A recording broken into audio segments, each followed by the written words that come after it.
In several recent videos, I've been saying that internal combustion engine vehicles are doomed both because of Tesla and because of China. Recently, a viewer and a friend of mine has written with a very opposite point of view, and it made me realize that both of us are basing our predictions on the opposite side of the same argument. Plus, Tesla has just requested feedback about their vehicles and what they can do to improve it. If you want to help, you can leave a comment in the thread. I already did.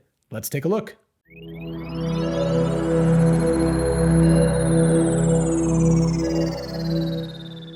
Hey y'all, it's Dr. Know-It-All. Let's start with the tweet from Tesla. They very simply said, "What should Tesla improve? Let us know in the comments below." And of course, I'll put a link to this tweet in the description so you can go check it out yourself.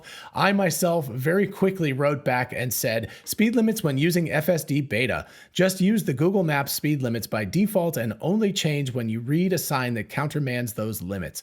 I can't stand being in a 50-mile-per-hour zone and the car insists it's 25 miles an hour until it sees a sign, potentially much later, and this happens every time I leave my neighborhood. It must be fixed. Thank you." And if you think I'm the only one leaving comments, there are currently 1.4 million views, 8,875 comments, and 663 retweets. So Tesla is getting an awful lot of feedback right now. So if you want to jump on that bandwagon, by all means, you should do it, but certainly don't expect them to write you back personally. All right, and now on to the battle royale. Jeff Shelley wrote me after watching a recent video of mine, and he, by the way, is an excellent writer. I will leave a link to one or two of his articles in the description so you can check him out. You should definitely follow him. I asked him if he wanted to come on with me and talk, but he is, camera shy, as a lot of people are. So he said it was fine if I relayed his email to all of you and then laid out his point of view and my point of view. Of course, what I'm going to try to do is just lay this all out as, emotionlessly as possible. I might still believe that I'm correct, but understand that I'm a little biased on that front. Anyway, I think this is a really cool conversation to have. And of course, if you have thoughts about this, definitely leave them in the comments as well, because I think that no matter what, all of us are going to be wrong about the future because it's speculation, but it's only a question of how wrong we each are. So yesterday evening, as I record this, Jeff wrote me an email entitled "Ice Contraction, the Valley of Death." "Hi John, just watched your video about this. I think you've been watching too much Stephen Mark Ryan," which he could be right about, you never know. "He's been preaching the demise and collapse of legacy auto for years. It still hasn't happened yet. Sandy Munro and others talk about this dicey situation legacy auto will soon be entering into, the valley of death. It's where their EV programs aren't yet really profitable and their ICE programs have contracted to the point of making them minimal to no profits. Neither product line is at a true profit generating scale. Thus, they're stuck in the middle. It's very scary. Various legacy auto companies talk up how they are going to invest so many billions of funds into their EV programs over the next 7 years. But we have to ask, quote, where is that money going to come from? They most likely suppose it's going to come from their current product offerings, which are ICE vehicles, of course. But when those product offerings are contracted to the point of unprofitability, that source of funds to invest won't be there. But back to what I was saying, I disagree with the timeline. So basically, it sounds like he agrees with the basic trajectory of what I'm talking about here, but he's disagreeing with the specifics of the timeline. "I think ICE Auto has about 2 years of runway left. The US market will remain sufficiently strong for ICE automakers for a couple more years. Sometime around 2025, the real pain for legacy auto will begin, and that will start to affect their product offerings. It could also take up to 5 years for the shakeout to fully take effect. But by about 2030, we will see mergers, consolidations, and the like in full swing. Those folks who have predicted that in 2030 half of all auto sales will be EVs are way off. Who will be dumb enough to produce those unprofitable ICE vehicles then? And where will anyone find the 50% of consumers who will be dumb enough to buy them?" So again, a big thanks to Jeff for taking the time to write this for me. And, it's a good constructive argument, and I always appreciate seeing other ones. As it turns out, when you really break this down, the two of us basically agree on almost everything except when the collapse of legacy auto or internal combustion engine vehicles specifically is going to start. I'm saying it's starting right now. He's saying somewhere in the 2025 range, so about 2 years from now. So that's really the crux of what's different between the two of us in our outlooks. And I think it all comes down to China and how you think about China. So in my mind, China is the linchpin of the global auto market. And basically, between the consumer preferences and the Chinese government putting into place really, really draconian rules about not being able to register internal combustion engine vehicles already, but definitely by July, they're making it almost impossible for their population to purchase internal combustion engine cars. So they're being forced to purchase EVs. And so, okay, you might say that affects China, and that has a big effect on the auto market and everything there. And of course, that means legacy automakers that are primarily producing internal combustion engine vehicles won't have a place to sell. In fact, they already don't have a place to sell in China, but there's still the rest of the world. There's Europe and there's the United States in particular. Those are the next two biggest auto markets after China. And of course, Jeff and I both agree about the Valley of Death, and I'll put a picture of that up here. It's basically where people are waiting to purchase electric vehicles,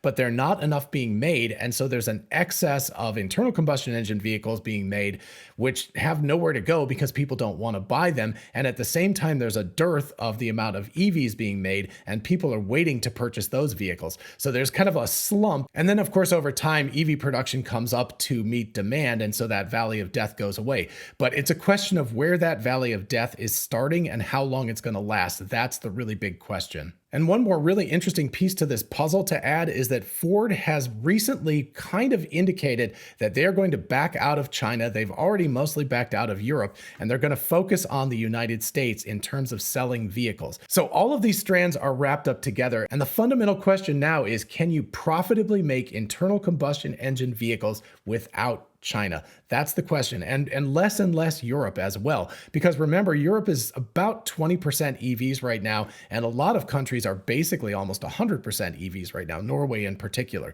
So you're looking at Europe that's rapidly moving towards EVs. You're looking at China that's basically going 100% EVs because of government dictates. And then you're looking at laggards like the United States. And by the way, Australia now has 8% EV adoption, according to the Electric Viking. So go Australia. They actually have more EV adoption percentage than the United States does now. So wow, who would have guessed that would have been coming?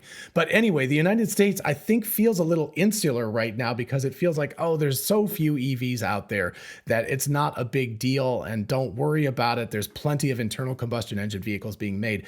But the question comes down to, can you have a profitable business selling internal combustion engine vehicles in Europe a little bit and mostly in the United States, and then contracting to just the United States over the next few years?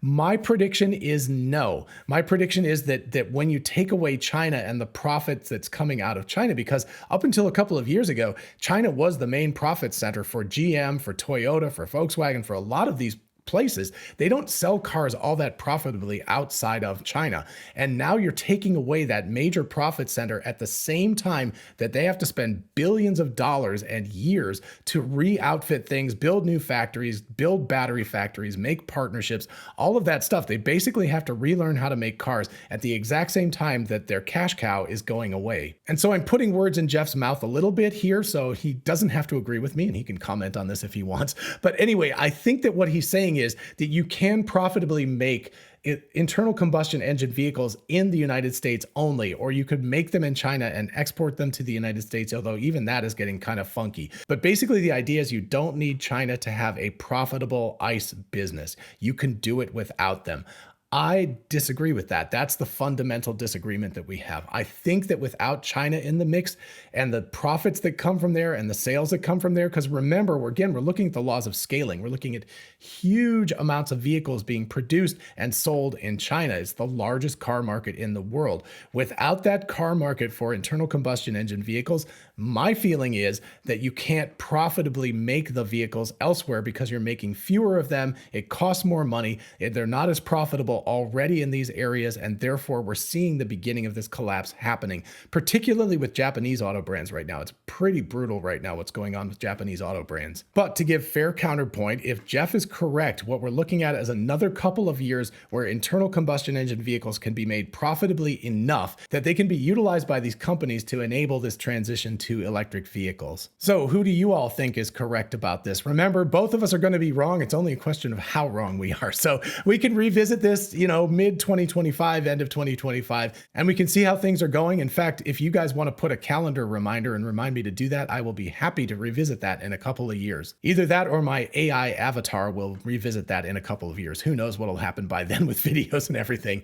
Anyway, I hope you enjoyed this episode and found it fun and interesting and thought-provoking. If you did, please do like it so YouTube knows you did and it will show it to other people. And of course, consider subscribing for more of this kind of content. And don't forget about the link to the Tesla tweet in the description below, because you can click on that and add your own thoughts about what Tesla can do better.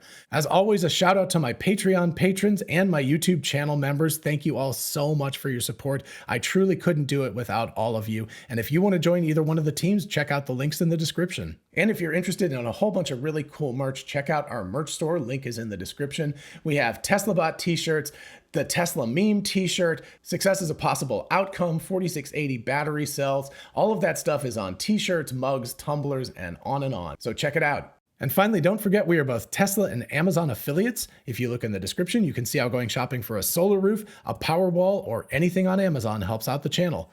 In the meantime, I'll see you in the next one. Bye-bye.